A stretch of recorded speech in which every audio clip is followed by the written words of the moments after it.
अस्सलाम वालेकुम स्टूडेंट्स। हमारा टॉपिक है लर्निंग आउटकम्स।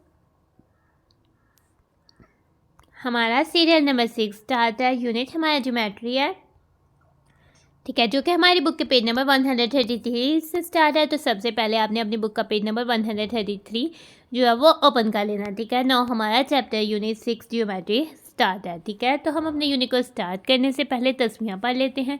तो प्यारे प्यारे बच्चों, मेरे साथ आप भी तस्मीयाँ पढ़ लें। बिस्मिल्लाहिर्रहमानिर्रहीम। ना अब हम आ जाते हैं ज्योमेट्री, ठीक है। ज्योमेट्री को तो हम बहुत पहले से ही कर रहे हैं, ठीक है। जियो का मतलब होता है अर्थ और मैट्रिक का मतलब होता है मेजरमेंट, ठीक है। जियो मतलब कि अर्थ यानी कि अर्थ जिस ज़मीन में हम रहते हैं उसे अर्थ, और मैट्रिक का मतलब होता है मेजरमेंट यानी कि हम जिस ज़मीन में रहते हैं उसकी मेजरमेंट करना, यानी उसको मापना वगैरह। और मेजरमेंट को तो हमने बहुत सी चीज़ों में मेजरमेंट देखा है, लेंथ में, मास में, कैपेसिटी में, ठीक है। और इसके अलावा टाइम में मेजरमेंट को देखा है। नाउ अर्थ की मेजरमेंट को हम ज्योमेट्री कहते हैं, ठीक है। वो डिफरेंट रिस्पेक्ट से हो सकती है नाउ, ठीक है। तो इस चैप्टर को करने के बाद हम किस काबिल हो जाएंगे? लर्निंग आउटकम्स का मतलब है कि हम किस काबिल हो जाएंगे कि हम क्या क्या चीज़ें जो है वो कर पाएंगे, ठीक है। After completing this unit you will be able to, इस यूनिट को कंप्लीट करने के बाद आप किस काबिल हो जाओगे? देखते हैं। Draw and measure the line segments to the nearest centimetre and millimetre, ठीक है। हमें सेंटीमीटर का तो पता है, ठीक है। हम ड्रा करना सीख जाएंगे, बनाना और मैयर करना। अगर लाइन लगी हुई है तो उसको मैयर भी कर पाएंगे। नियरेस्ट सेंटीमीटर, ठीक है। सेंटीमीटर को तो हमें पता है कि जैसे कि स्केल में हमारे पास एक 0 से 1 तक जो होता है, हमारे पास हम सबके पास रूलर्स हैं, ठीक है। उसमें सेंटीमीटर्स तक हम जो है वो मैयर लाइन्स को ड्रा भी करना सीख जाएंगे। अगर हमें कहा हो कि 4 सेंटीमीटर की लाइन ड्रा करें और यहाँ हमें लाइन दी हो, तब हम उसको मैयर करना भी सीख जाएंगे। जैसे हम सब बच्चे इसको जानते हैं, ठीक है। ये हमारे पास रूलर है, 0 से 1 तक 1 सेंटीमीटर, 1 से 2 तक 2 सेंटीमीटर है। लेकिन अगर हम देखें 0 से 1 तक 1 सेंटीमीटर के बीच 1 to 10 पोर्शन है स्मॉल, और ये स्मॉल पोर्शंस जो है ये मिलीमीटर्स हैं। अगर हमें लाइन ड्रा करने का कहा जाए 4.3 सेंटीमीटर की, इसका मतलब होता है कि 4 सेंटीमीटर और 3 मिलीमीटर यानी 4 सेंटीमीटर तक हमने जाना है। उसके बाद 1, 2 और 3 लाइन्स काउंट करनी है हमने, इधर तक जो है वो अपनी लाइन इधर से ड्रा करनी है। तो इसका मतलब होता है कि 4.3 जो पॉइंट के बाद नंबर आ रहा है वो मिलीमीटर है। और हमें पता होना चाहिए कि हमारे स्केल में 0 से 1 तक जो सेंटीमीटर्स होता है, और 1 सेंटीमीटर में तो 10 मिलीमीटर्स होते हैं। जैसे 1, 2, 3 अगर हम इसे काउंट करें तो 10 मिलीमीटर्स होते हैं। और 5 पर भी एक बड़ी लाइन लगी होती है, ठीक है। 1 पर तो ज़्यादा लगी होती है, तो 5 के बाद भी जो है एक बड़ी लाइन लगी होती है। इस तरह से हम आसानी से जो है वो अपनी लाइन्स को ड्रा कर सकते हैं और मैयर कर सकते हैं। नाउ अब हम आ जाते हैं सेकंड पॉइंट पे, ठीक है। हम रिकॉग्नाइज पॉइंट, लाइन, रे एंड लाइन सेगमेंट, ठीक है। जो हम स्केल से ड्रा करते हैं वो लाइन सेगमेंट हो जाती है। हम पहचान पाएंगे कि पॉइंट क्या है, लाइन क्या है, रे क्या है और लाइन सेगमेंट क्या है। ये तो हम इस चैप्टर को करने के बाद ही पहचान पाएंगे ना। थोड़ा सा हिंट देख लेते हैं, ठीक है। पॉइंट क्या होता है? कोई भी हमारे पास ये डॉट है, ये पॉइंट है, ठीक है। लाइन क्या होती है? दोनों साइड से कंटिन्यूस जो होती है, ठीक है। बहुत सारे पॉइंट से मिलकर बनती है लेकिन दोनों साइड से कंटिन्यूस होती है, ये लाइन होती है। नाउ अब हम आ जाते हैं रे पर, ठीक है। रे हमारे पास क्या होता है? एक साइड से स्टॉप होती है, एक साइड से जाती है कंटिन्यूस, ये रे होती है। नाउ और जो हम अपने स्केल से ड्रा कर पाते हैं किसी भी मैयर की दी हो, वो लाइन सेगमेंट होती है। जैसे 4 सेंटीमीटर, 3 सेंटीमीटर, 2 सेंटीमीटर, इस तरह से जो हम स्केल से खुद ड्रा करते हैं वो लाइन सेगमेंट होती है, जिसको हम मैयर कर सकते हैं। और उसके 2 एंड पॉइंट्स होते हैं, और ये भी डिफरेंट पॉइंट से मिलकर बनती है। नाउ इसके अलावा हम क्या सीख पाएंगे? Classify figures according to the number of sides, यानी कि किसी भी शेप की साइड्स को काउंट करके उसकी क्लासिफिकेशन, उनकी ग्रुपिंग करना सीख जाएंगे। जैसे क्वाड्रिलेटरल्स, क्वाड्रिलेटरल्स में कौन सी चीज़ें आती है? क्वाड्री का मतलब होता है 4, लेटरल्स का मतलब होता है साइड, 4 साइड्स, उसमें रेक्टेंगल्स और स्क्वायर्स आती है, ठीक है। और ट्राइंगल्स का मतलब होता है 3 एंगल्स यानी 3 साइड्स फिगर, तो उसमें ट्राइंगल्स आ जाती हैं। हमें रेक्टेंगल का भी पता है, एक दफ़ा फिर से उसको रिवाइज कर लेते हैं, ठीक है। ऐसी शेप को हम रेक्टेंगल कहते हैं, और ऐसी शेप को हम स्क्वायर कहते हैं, और ऐसी शेप को हम ट्रायंगल कहते हैं, ठीक है ना। अब हम आ जाते हैं, अब हम सीख जाएंगे calculate parameter of square, rectangle and triangle. Calculate parameter क्या होता है? उसकी बाउंड्री। हम स्क्वायर, रेक्टेंगल और ट्रायंगल के पैरामीटर यानी उसकी बाउंड्री को जो है कैलकुलेट करना सीख जाएंगे, ठीक है।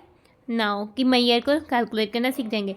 आगे से आ जाते हैं identify centre, radius and diameter of circle. क्या आपको याद है कि सर्कल कौन सी शेप है?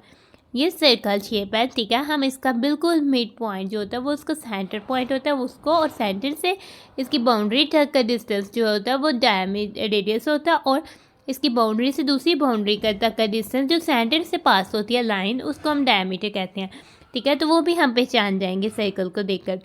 आइडेंटिफाई रिफ्लेक्टिव सिमेट्री इन टू डायमेंशनल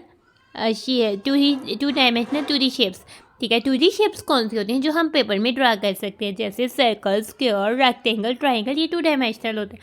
हम इसमें रिफ्लेक्टिव सिमेट्री को पहचान सकेंगे, यानी कि हम बता सकेंगे ये किधर से एक दूसरे के ऊपर रिफ्लेक्ट कर रही है, यानी आप अपना मिरर पे रिफ्लेक्शन तो देखते हो, ठीक है। तो मिरर जो होता है वो लाइन ऑफ रिफ्लेक्शन होते हैं जो आपको ही दोबारा से दिखा देती है, यानी कि आप एक दूसरे पर जो है प्रेस किए जा रहे हो, यानी एक के ऊपर एक शेप को हाफ करना कि वो एक दूसरे की साइड जो है बिल्कुल एग्जैक्ट उसके ऊपर आ जाए, तो वो होती है reflective symmetry. Identify and draw lines of symmetry, ठीक है। तो आप पहचान पाओगे कि 2D शेप्स में लाइन्स ऑफ सिमेट्री की तरह, और आप ड्रा भी कर पाओगे। Describe 3D objects, cube, cuboids and pyramids with respect to the number of edges and faces, ठीक है। नाउ आप डिस्क्राइब कर सकोगे 3D ऑब्जेक्ट्स जो रियल लाइफ में आप देखते हो, जैसे क्यूब्स आप डाइस भी देखते हो, लूडो का कीटा जो होता है वो भी क्यूब शेप में होता है। और क्यूबॉइड्स जो होते हैं जैसे आपके शू बॉक्सेस होते हैं वो क्यूबॉइड्स शेप में होते हैं, ठीक है। और पिरामिड्स का तो आपको क्या पता है कि इजिप्ट यानी मिस्र में पिरामिड है, और वो वंडर ऑफ द वर्ल्ड है, वन वंडर, दुनिया के कुछ अजीब चीज़ों में से एक अजीब चीज़ है, जो कि बहुत सारे जिन्हों ने मिलकर बनाया था पिरामिड्स, ठीक है। तो हम पहचान पाएंगे कि पिरामिड, क्यूब्स या क्यूबॉइड्स क्या होते हैं।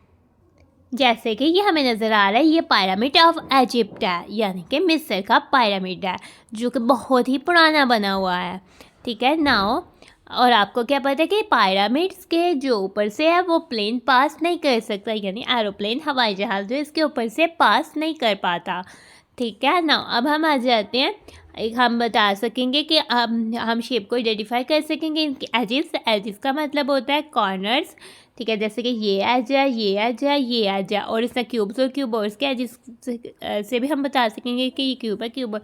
और फेसेस का मतलब होता है कि साइड्स, जैसे कि ये किसका फेस है, ये इसका फेस है, ये पिरामिड के फेस है।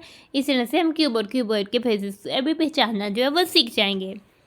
आगे से हम क्या सीखने वाले हैं, डिफ्रेंशिएट 3D ऑब्जेक्ट्स, यानी हम 3D ऑब्जेक्ट्स, क्यूब्स, क्यूबॉइड और पिरामिड को डिफ्रेंशिएट कर सकेंगे, उनके बीच फ़र्क बता सकेंगे, उनके इनके बीच इनके जो नंबर ऑफ़ एजेस हैं वो भी चेंज है, और इनके नंबर ऑफ़ फेसेस भी जो है वो कितने हैं, इस तरह से हम उनमें फ़र्क बता सकेंगे। नाउ अब हम अपनी बुक के पेज के बिल्कुल एंड पर आ जाते हैं। हमें एक शेप नज़र आ रही है, ठीक है। इस शेप में ये हमें एक आदमी की, एक मैन की शेप बनी हुई है, लेकिन ये कौन कौन सी शेप से मिलके बनी हुई है, ये तो हमारे पास सर्कल से, स्क्वायर से, रेक्टेंगल से, ट्रायंगल से, और स्टार भी है इस शेप में। इसमें तो बहुत सारे 2D शेप से मिलकर ये मैन जो है वो जनरेट किया गया। नाउ हमें देखते हैं हमें इंस्ट्रक्शन क्या दी गई हैं। लिस्ट डाउन द शेप्स, यानी कि शेप्स की लिस्ट बनाए। You can see in the figure, जो आप इस फिगर यानी इस शेप में देख रहे हो, तो मेरे साथ आप भी बनाएं। आप बताएं इसमें कौन कौन सी शेप्स दी हुई हैं, ठीक है। पहले हम देखते हैं, हमें तो स्क्वायर भी नज़र आ रहा है, ठीक है। हमने एक शेप लिस्ट बनानी है, ठीक है। फर्स्ट हमने राइट कर दिया स्क्वायर, आप कोई भी राइट कर सकते हैं जो आपको पहले लिखना है। नाउ इसके बाद रेक्टेंगल भी नज़र आ रहा है, ठीक है। इस शेप का तो फेस भी स्क्वायर में है, ठीक है। हम आगे सर्कल राइट कर लेते हैं, ठीक है। हमें सर्कल भी नज़र आ रहा है, सर्कल के नीचे येलो कलर की ट्रायंगल भी नज़र आ रही है, ठीक है। हमें ये भी शेप नज़र आई है, और इसके बाद हमें ये ब्लू कलर के रेक्टेंगल्स भी नज़र आ रहे हैं,